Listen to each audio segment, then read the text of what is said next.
আজ থেকে চাল আমদানির অনুমতি পেল ব্যবসায়ীরা। শিগগিরই বাজারে চালের দাম কমবে আশা খাদ্যমন্ত্রীর।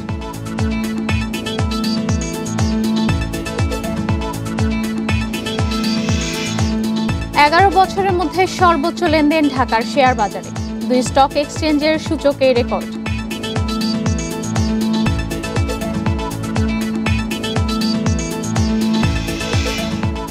বেশিরভাগ মানুষ টিকা পেলে দেশে বিনিয়োগ পরিস্থিতির উন্নতি হবে, সালমান এফ রহমানের আশা।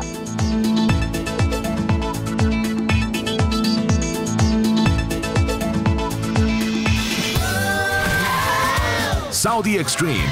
Enjoy smooth speed.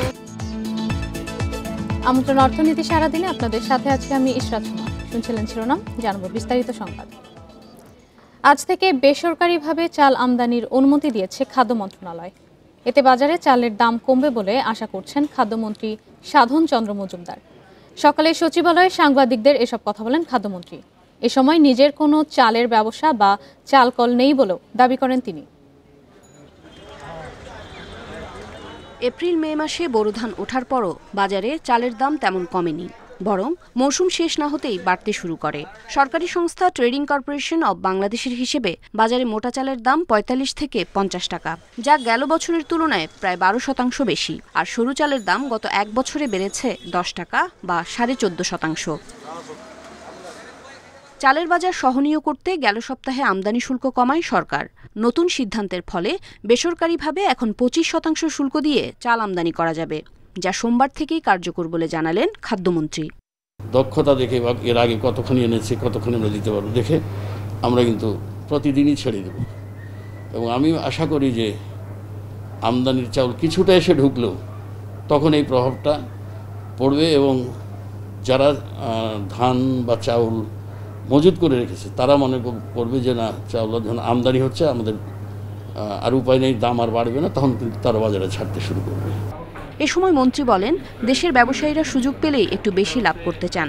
মিলারদের মধ্যে অনেকেই অতিরিক্ত মজুদের চেষ্টা করে। তারা মিলে মজুদ না করে অন্য কোনো গোপন জায়গায় করে কিনা সে ব্যাপারে নজরদারি করতে গোয়েন্দা সংস্থাকে চিঠি দেওয়া হয়েছে বলেও জানান খাদ্যমন্ত্রী। অব্যবসায়ীরাও কিন্তু এবার অনেক স্টক করছেন, যার জন্য ওরা প্রেশার ক্রিয়েট করেছি যারা ধানের ব্যবসা করুক, বিশেষ করে আড়তদারদের ফুড গ্রেন লাইসেন্স ছিল না, এটা জোরপূর্বক আমরা তাদেরকে ফুড গ্রেন লাইসেন্স করতে বাধ্য করতেছি।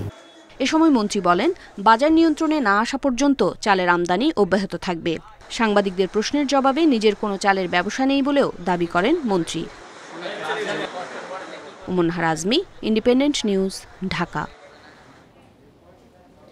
সপ্তাহের শুরুতেই সূচক ও লেনদেনের নতুন মাইলফলকে ঢাকার শেয়ার বাজার। এক সপ্তাহের ব্যবধানে সোমবার আবারও ১১ বছরের মধ্যে সর্বোচ্চ লেনদেন হয়েছে ঢাকা স্টক এক্সচেঞ্জে। এছাড়া ডিএসইএক্স সূচক ও বাজার মূলধনও রয়েছে ইতিহাসের সর্বোচ্চ অবস্থানে। অপর বাজার চট্টগ্রাম স্টক এক্সচেঞ্জেও বেড়েছে সার্বিক সূচক ও লেনদেন। সোমবার লেনদেনের শুরুতেই ডিএসইএক্স সূচক ৩৭ পয়েন্ট বেড়ে যায় ঢাকার শেয়ার বাজারে।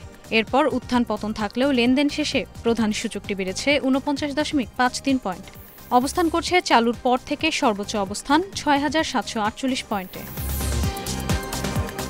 সূচকের রেকর্ড অবস্থানের সাথে মাইল ফলকে লেনদেনের পরিমাণও। আজ লেনদেন হয়েছে ২,৯৫৩ কোটি ৯২ লাখ টাকা, যা আগের কার্যদিবস থেকে ২৯২ কোটি টাকা বেশি এবং প্রায় ১১ বছরের মধ্যে রেকর্ড লেনদেন।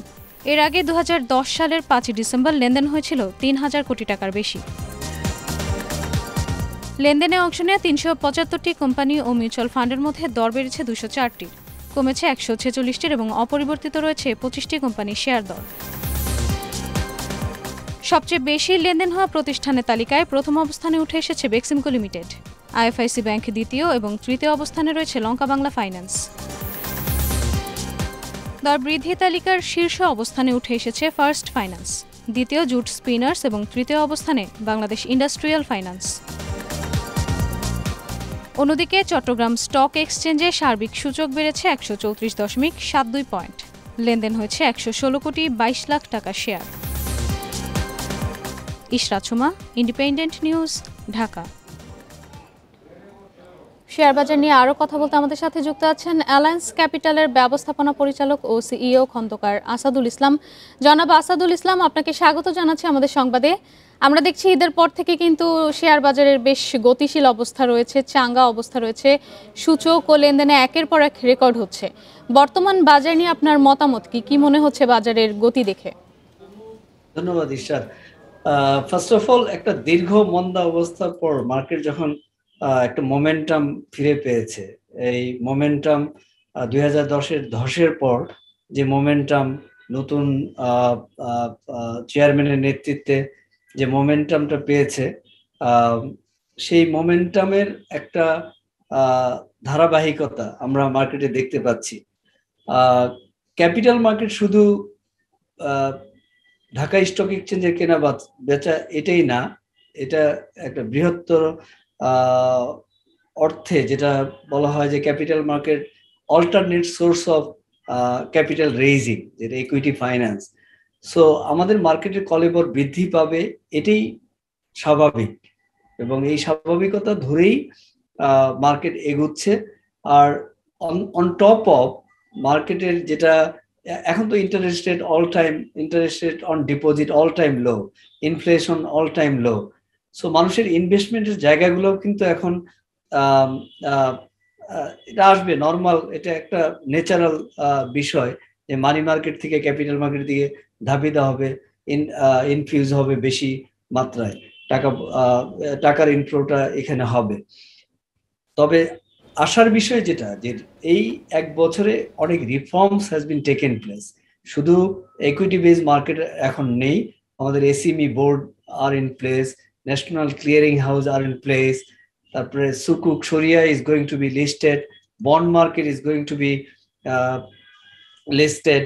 সো এই জিনিসগুলা, যে ক্যাপিটাল মার্কেটের যে ডাইভার্সিটি, এই ডাইভার্সিটিটা অনেক বাড়ছে, এবং এই বাড়ার সাথে ইকোনমির একটা বড় সম্পর্ক আছে। Economy, capital market and money market right side buy side.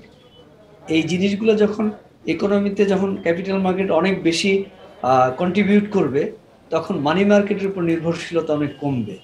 এই লং টার্ম, দীর্ঘমেয়াদী যে ফাইন্যান্সিং, যেটা ক্যাপিটাল মার্কেট থেকে হওয়ার কথা, সেটাই আস্তে আস্তে সেদিকে আমরা যাচ্ছি।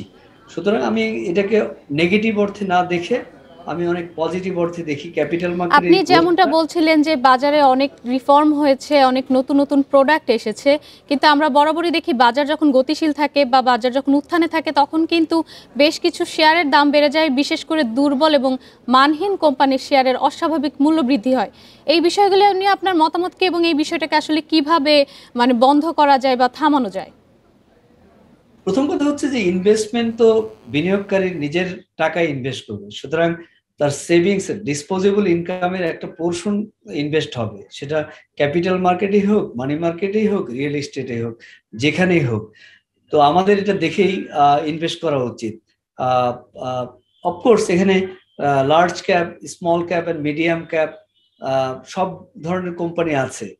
তো ইনভেস্টমেন্টের জায়গাগুলোকে কিভাবে ইনভেস্ট করতে হবে, সেই জিনিসগুলোকে অফকোর্স আমাদের একটু বুঝে শুনেই করা উচিত। সুতরাং যে জিনিসটা আমাদের হয়তো নাম্বার অফ লিস্টেড কোম্পানি কম বাংলাদেশে, যেটা হয়তো এখানে 4000 পাবলিক লিমিটেড কোম্পানি আছে, অনলি 10% আর লিস্টেড, রাইট? যদি এখানে 30-40% পাবলিক নন লিস্টেড কোম্পানি লিস্টেড হতো, তাহলে এটা ইকুইটি বেস মার্কেট, তো যে কারণে অনেক মনে হয় যে বেড়ে যাচ্ছে, এ হচ্ছে। তবে এখানে অনেক কর্পোরেট গভর্নেন্স এসছে এখন, ইচ্ছে করলেই কোনো কোম্পানি করতে পারছে না, রেগুলেটর অত্যন্ত সার্ভাইলেন্স সাথে দেখছে বিষয়গুলা, এবং অনেকগুলা কোম্পানির বোর্ড রিকনস্টিটিউশন হয়েছে। তো আমার কাছে মনে হয় যে সবকিছুই হচ্ছে, আমরা তো রাতারাতি চেঞ্জ করতে পারবো না, বাট গ্র্যাজুয়ালি চেঞ্জ। আরেকটি বিষয় রয়েছে যে শেয়ার বাজারের উন্নয়নে নিয়ন্ত্রক সংস্থা কিন্তু অনেক পদক্ষেপ নিয়েছে, যার ফলাফল আমরা এখন দেখছি। আপনার কি মনে হয় যে এখন কোন বিষয়ে নজর দেওয়া উচিত, যে কোন বিষয় রয়ে গেছে সেই বিষয়টাকে এখন ঠিক করা উচিত, যেটা বাজারকে আরো এগিয়ে নিয়ে যাবে? আমার মনে হয় যে আমাদের ইনফ্রাস্ট্রাকচারের দিকে নজর দেওয়া উচিত। আমাদের টেকনোলজিক্যাল ইন্টিগ্রেশন অনেক important, like Dhaka stock exchange, CDBL, national clearing house, bank, SCC, central bank, আমরা যারা ইন্টারমিডিয়েট আছি, সবার একটা টেকনোলজিক্যাল ইন্টিগ্রেশন অবশ্যই দরকার। এই জিনিসগুলো এখন অভাব আছে, তবে এগুলা আস্তে আস্তে হচ্ছে। আর এর সাথে আমাদের ডাইভার্সিটি বাড়াতে হবে, মার্কেটের ইকুইটি বেস থেকে বেরিয়ে এসে আমাদের অন্যান্য যে প্রোডাক্টগুলো আছে, ক্যাপিটাল মার্কেটের অন্যান্য প্রোডাক্ট, এই প্রোডাক্টগুলোর দিকে নজর দিতে হবে, যে যেগুলোর জন্য আমাদের অবকাঠামো উন্নয়ন অনেক বেশি দরকার, যেমন মার্কেট মেকার দরকার, আমাদের ন্যাশনাল ক্লিয়ারিং হাউসের কথা যেটা বললাম সেটা দরকার, একটা প্রোডাক্ট যেমন এক্সচেঞ্জ ট্রেডেড ফান্ডের কথা বলি, এক্সচেঞ্জ ট্রেডেড ফান্ড করতে চাইলে মার্কেট মেকার দরকার। তো এই জিনিসগুলো আমাদেরকে টেকনোলজিক্যাল ইন্টিগ্রেশনের সাথে সাথে অবকাঠামো দিকগুলোর দিকে নজর দেওয়া দরকার। আপনাকে অসংখ্য ধন্যবাদ আমাদের সময় দেওয়ার জন্য। জানাবো পরবর্তী সংবাদ। ডিসেম্বরের মধ্যে 5 কোটি মানুষ টিকার আওতায় আসলে কোভিড পরবর্তী দেশের বিনিয়োগ পরিস্থিতি আরও ভালো হবে বলে আশা করছেন প্রধানমন্ত্রীর বেসরকারি শিল্প ও বিনিয়োগ উপদেষ্টা সালমান এফ রহমান। তিনি বলেন, আগামী বছরেই বিশ্ব ব্যাংকের ব্যবসা সূচকে বাংলাদেশের অবস্থান 2 অঙ্কের ঘরে নিতে বিভিন্ন আইন সংশোধন করা হচ্ছে। ইন্ডিপেন্ডেন্ট টিভিকে দেয়া এক সাক্ষাৎকারে এসব কথা বলেন তিনি। গত বছরের মার্চ মাস থেকে দেশে শুরু হয়েছিল করোনার প্রথম সংক্রমণ। শুরু হয় লকডাউন, সব ধরনের অফিস আদালত, শিক্ষা প্রতিষ্ঠান, কলকারখানা, ব্যবসা প্রতিষ্ঠান বন্ধ ঘোষণা করা হয়। এরপর এবছর জুলাই থেকে আবার ঊর্ধ্বমুখী সংক্রমণ পরিস্থিতি। লকডাউনের নেতিবাচক প্রভাব শুরু হয়েছে জীবিকায়, কাজ হারিয়েছে অনেক মানুষ। যদিও করোনা পরিস্থিতির মধ্যেই 2019-20 অর্থবছরে জিডিপি প্রবৃদ্ধি হয়েছে 3.5%, আর সাময়িক হিসেবে গত অর্থবছরের প্রবৃদ্ধি 5.47%। বিদ্যমান পরিস্থিতিতে অর্থনীতির চাকা সচল রাখাই প্রধান চ্যালেঞ্জ বলে মনে করছেন অর্থনীতিবিদরা। প্রধানমন্ত্রীর উপদেষ্টা সালমান এফ রহমান জানালেন, দ্রুত বেশিরভাগ মানুষ টিকার আওতায় আসলে পরিস্থিতির উন্নতি হবে। আমাদেরটাও আমি আশাবাদী যে ইনশাআল্লাহ কিছুদিন পরে এটাও আস্তে আস্তে যা হয় এটার পিকে যায়, তারপর পিকের পর থেকে আস্তে আস্তে কমে আসে। সাথে সাথে আমরা টিকা প্রোগ্রামটা খুব জোরে সোরে আমরা শুরু করে দিয়েছি।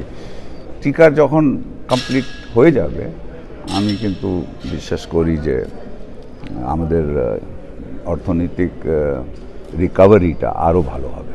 তার মতে, করোনা মহামারীকালে জীবন জীবিকা বাঁচাতে সরকারি সব উদ্যোগই যথার্থ ও সময় উপযোগী হয়েছে। কাজ চলছে ব্যবসার সুষ্ঠু পরিবেশ নিশ্চিতেও। আমরা যেটা ইংরেজিতে বলি লো হ্যাঙ্গিং ফ্রুট, মানে সেগুলি আমরা কিন্তু করে ফেলেছি, কিন্তু এখন অনেক কাজ আছে যেখানে আপনার আইনগুলি সংশোধন করতে হবে। তো সেটার কাজ চলমান আছে। কিছু কিছু আইন মন্ত্রণালয়ের কাছে চলে গেছে। তো আমি আশাবাদী আগামী বছরে আমরা কিন্তু ডাবল ডিজিটে চলে আসব। বিদেশি বিনিয়োগ বাড়াতে দেশের অর্থনৈতিক অঞ্চলগুলোতে বিনিয়োগকারীদের জন্য সব ধরনের সুবিধা দেওয়ার কথা জানালেন Salman F Rahman. Umnahar Azmi, independent news. থেকে কাঁচা মরিচ আমদানি করেছে বাংলাদেশ। বেনাপোল স্থলবন্দর দিয়ে এসব মরিচ আমদানির পর বাজারে কমতে শুরু করেছে দাম। অতি বৃষ্টিতে মরিচের উৎপাদন ব্যাহত হওয়ায় যশোরের শার্শা ও বেনাপোল সহ বিভিন্ন বাজারে মরিচের দাম বেড়ে দাঁড়ায় কেজিতে 200 টাকা। মরিচ আমদানি শুরু হয় তা নেমে এসেছে 100 টাকায়। চেকপোস্ট কার্গো শাখার রাজস্ব কর্মকর্তা সাইফুর রহমান মামুন জানিয়েছেন, 1 বছর বন্ধের পর 9 আগস্ট থেকে শুরু হয়েছে কাঁচামরিচ আমদানি। গত 5 দিনে এসেছে 178 মেট্রিক টন।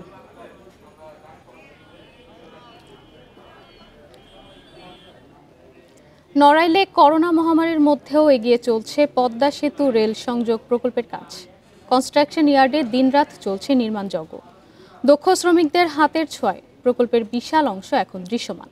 নির্ধারিত সময়ের আগেই কাজ শেষ করতে সব পদক্ষেপ নেওয়ার কথা জানিয়েছে কর্তৃপক্ষ। পদ্মা সেতুর রেল সংযোগ প্রকল্পে ঢাকা-যশোর রেল লাইনের নড়াইল অংশের কাজ শুরু হয় 2019 সালে। করোনা মহামারী, রোদ কিংবা বৃষ্টি, কোনো কিছুতেই থেমে নেই নির্মাণ কাজ। স্বাস্থ্যবিধি মেনে 3 শিফটে এগিয়ে নেওয়া হচ্ছে এই প্রকল্প। রেলের এই প্রকল্প বাস্তবায়ন শেষ হলে পিছিয়ে পড়া নড়াইলের অর্থনৈতিক উন্নয়নের পাশাপাশি গতি আসবে ব্যবসা বাণিজ্যে, উন্নত হবে জীবনমান। এর মধ্যে এই প্রকল্পে কর্মসংস্থান হয়েছে কয়েক হাজার মানুষের। আমাদের ছেলেরা আর বেকার থাকবে না, কর্মসংস্থানের একটা পথ হবে, নড়াইল উন্নয়ন হবে। যোগাযোগ ব্যবস্থায় একটা দেশের সবচাইতে গুরুত্বপূর্ণ অর্থনৈতিক ভূমিকা পালন করে, যার কারণে আজকে রেল লাইন নিয়ে আমরা অনেক স্বপ্ন দেখেছি। সড়ক পথ ছাড়া কোনো যাতায়াতের তেমন সুবন্দোবস্ত ছিল না, এখন রেলপথ এটা মানে পেয়ে আমরা উদ্বেলিত। যে আরও অনেক কলকারখানার সম্প্রসারণ হবে, শিল্পায়ন হবে, তো আলটিমেটলি এখানে কাজের সুযোগ বাড়বে। ফরিদপুরের ভাঙা থেকে যশোরের সিঙ্গিয়া পর্যন্ত ৮০ কিলোমিটার রেল পথের জন্য ব্যয় ধরা হয়েছে ৭,৩০০ কোটি টাকা। এরই মধ্যে ২৫ ভাগের বেশি কাজ শেষ হয়েছে। প্রযুক্তিগত দিক সেগুলো বাস্তবায়ন করছে, আর এই ক্ষেত্রে প্রায় ৪০০ প্রকৌশলী কর্মকর্তা কর্মচারী এখানে নিয়োজিত রয়েছে। আমরা এই পর্যন্ত ২৫ থেকে ৩০ ভাগ কাজ সম্পন্ন হয়েছে। ২০২৪ সালের মধ্যে এই প্রকল্পের কাজ শেষ হওয়ার কথা। সেই লক্ষ্য নিয়ে দিনরাত কর্মযজ্ঞে ব্যস্ত সময় কাটছে প্রকল্প সংশ্লিষ্টদের। Independent news desk. এবারে জানাবো বিশ্বের প্রধান মুদ্রার সাথে টাকার আজকের বিনিময় হার। অপরিবর্তিত যুক্তরাষ্ট্রের ডলারের দর বিনিময় হচ্ছে ৮৪ টাকা ৯০ পয়সা। যুক্তরাজ্যের পাউন্ডের দর বেড়েছে, বিনিময় হচ্ছে ১২০ টাকা ৫৭ পয়সায়। বেড়েছে ইউরো দর, বিনিময় হচ্ছে ১০২ টাকা ৬১ পয়সায়। অপরিবর্তিত ভারতীয় রুপির দর বিনিময় হচ্ছে ১ টাকা ২৪ পয়সায়। অপরিবর্তিত সৌদি রিয়ালের দর বিনিময় হচ্ছে ২২ টাকা ৭৫ পয়সায়। দর অপরিবর্তিত আরব আমিরাতি দিরহামের বিনিময় হচ্ছে ২৩ টাকা ২৩ পয়সায়। কুয়েতি দিনারের দরও অপরিবর্তিত, বিনিময় হচ্ছে ২৮৩ টাকা ৮৪ পয়সা। দর কমেছে মালয়েশিয়ান রিঙ্গিতের, বিনিময় হচ্ছে ২০ টাকা ১২ পয়সা।